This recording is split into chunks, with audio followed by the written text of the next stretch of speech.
নমস্কাৰ সন্ধিয়াৰ বহুকেইটা গুৰুত্বপূৰ্ণ খবৰ চাবলৈ আমাৰ চেনেলটো ছাবস্ক্ৰাইব কৰি ভিডিঅ'টোত এটাকে লাইক কৰি দিব। তেনেহ'লে আহক আজি সন্ধিয়াৰ গুৰুত্বপূৰ্ণ খবৰ কেইটালৈ। সন্ধিয়াৰ big breaking news, comedian Raju Srivastava এই সংসাৰত আৰু নাই।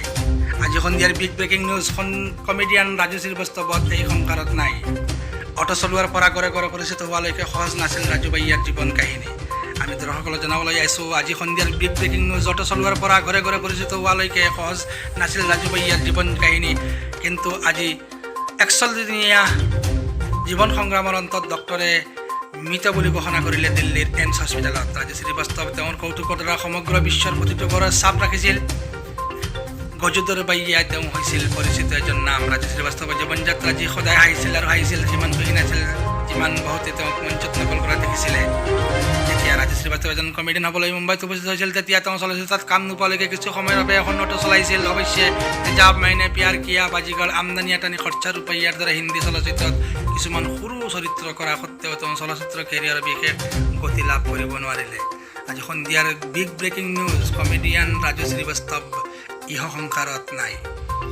1963 চনৰ 25 ডিচেম্বৰত উত্তৰ প্ৰদেশৰ কানপুৰত জন্মগ্ৰহণ কৰা ৰাজু জন্ম হৈছিলে কৌতুক প্ৰতিভাৰ সৈতে। কলা আৰু তেওঁ তেজত আছিল কৌতুক।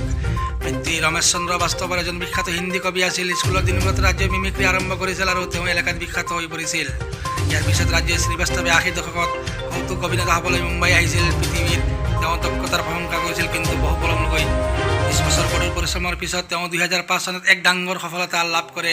ৰাজু শ্ৰীবাস্তৱে প্ৰথম ডাঙৰ stand up comedy show' the great Indian laughter challenger লাভ কৰিছিল, যাৰ পিছত ৰাজুৱে কেতিয়াও জীৱনৰ পিছলৈ ঘূৰি চাব লগা নাছিল। যদি ইয়াৰ আগতে তেওঁ বহুতো ভাল কাম কৰিছিল আৰু তেওঁৰ নামৰ চলচ্চিত্ৰ জগতত কোনো পৰিচয়ৰ প্ৰয়োজন নহয়। আমি সন্ধিয়াৰ গুৰুত্বপূৰ্ণ খবৰটো জনাবলৈ আছোঁ। আজি সন্ধিয়াৰ গুৰুত্বপূৰ্ণ খবৰটো হৈছে কমেডিয়ান ৰাজু শ্ৰীবাস্তৱত এই সংসাৰত আৰু নাই। আজি দিল্লীৰ এইমছ হস্পিটেলত এই সংসাৰৰ পৰা ত্যাগ কৰে ৰাজু শ্ৰীবাস্তৱে।